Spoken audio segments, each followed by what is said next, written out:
My son wanted to go when he's 16, wanted to go and be alone with a girl somewhere.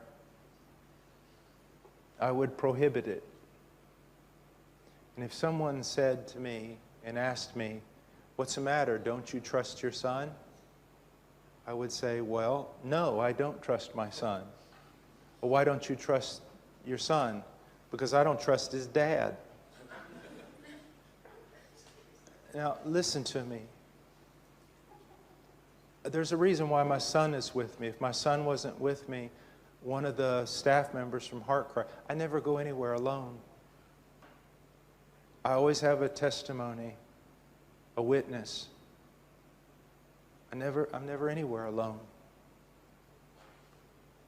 I don't trust circumstances. I don't trust the devil. I don't trust me. Put walls up everywhere. I protect myself with wisdom, but the beginning of that wisdom is that I know how frail all men are. Young people, sometimes you're too bold.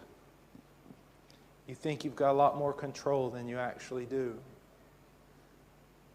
I believe that young people should get to know each other in the church. I believe there should be interrelationships and fun and all kinds of things. But when you get to the point of taking someone seriously, romantically, as a possibility of a wife or something, or a husband, I want you to learn to proceed with a great deal of caution. A great deal of caution. Young men also realize this. It doesn't matter if you tell a girl 14 times a day, "We're just friends." She's not going to believe you if you're calling her all the time.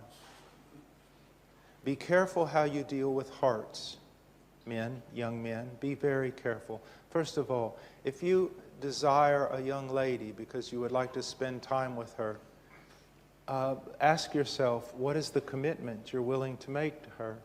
Are you just wanting to use her to have feminine companionship or friendship without giving any commitment? Young men, do you really have any business thinking about a relationship with a girl if you're still a boy?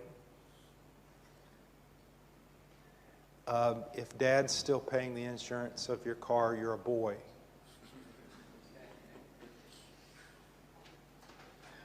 Boys don't play with girls. Men have relationships with girls, not boys. You see, guys, listen to me. This is very important. You should desire companionship. But companionship of a female requires that you be a man first. Okay? That means you're going to have to leave aside childish things. You young boys, even in your early teens, you need to be thinking about becoming men. Have you ever watched the movie Master and Commander? About the British fighting the French privateers. And when the two boats lock up, the two ships lock up in battle on the ancient seas there between England and France, the man who leads the Marines into the other boat and makes the charge is about 16 years old. The boy that's handling the helm on the boat is about 13, and he's already had his arm blown off in battle. What's the point? The point is, they were men. You live in a culture that wants to keep you as boys until you're 35. You run around with other boys. When you make money, you think about buying shoes and video games instead of saving money to put down payment on a house for a woman. You young men need to revamp the way you think. You need to think about growing into men as quickly as possible. As quickly as possible. And if you say that's not what I want, then you need to forget the idea of having companionship with a woman. I most certainly wouldn't let you get near my daughter. I'd beat the living daylights out of you. My whole point is it's a trust, it's a stewardship, it's sacred, and it's also very dangerous. This is God's daughter. And so young men, let me encourage you, don't just run with boys or you'll always be a boy. Run with your dad. If your dad won't run with you, then find some older men who will take you under your wing. Go to school if you feel like you're called to go to school. Work hard. Have some calluses on your hands. Suffer. Make your way in life. I don't care if you're 14. Start putting back money. If you work for your parents or whatever you do, start putting back money. Think about life.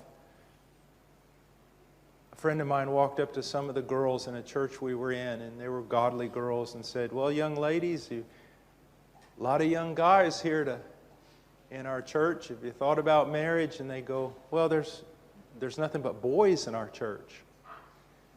And he said, "What do you mean?" And the girls said this to him, my friend Don. They said, "These guys, when they get a little money, they go buy an Xbox. We want to marry someone who can put a down payment on a house, who pays his own insurance for a car." Do you know what happens in a fallen society? Isaiah 3, guys. And you know what it says in Isaiah 3? That the young boys will rail against the older men, and women will rule over them. We're seeing in the United States, the master's level education, the PhD level, is now being taken over by women. Women basically raise their husbands. That shouldn't be. Man up. Play the man. Be the man. Work. Serve Christ. Be serious. Be sober.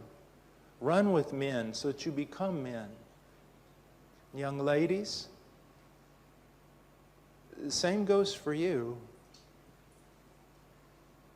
You want to marry someone who you think, I don't care how beautiful she is.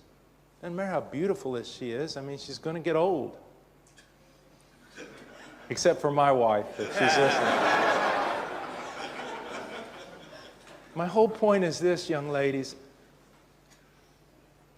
I married a woman who I felt could also raise children, that had dignity, that would work, that would stand beside me, that was wise.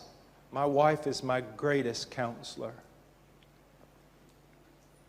Okay, you don't want to marry some girl that has no brain. She may be beautiful, but she doesn't have a brain, and she doesn't have any spirituality, and she doesn't learn, and she doesn't care about deep things. Don't marry somebody like that. Marry someone who has integrity, who's a strong woman. She's made herself strong. Her arms are strong. She's a woman who thinks, a woman who can help you and teach you. I know you didn't ask those questions, but I see our whole society and our church falling apart. My wife says that if a man-eating lion escaped from the zoo in the United States, it'd starve to death because there's no men to eat.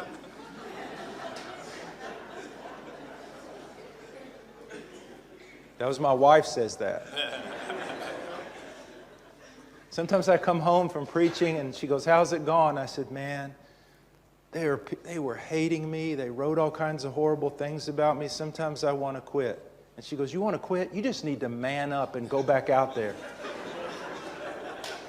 I told her, I said, "You want me to cancel this meeting, because you're going to have a baby. I mean, you're up in the mountain on this cabin and all this stuff." And we had bears break into our house 3 times last year. And I said, "You want me to stay at home and cancel this?" She goes, "What's happened to you?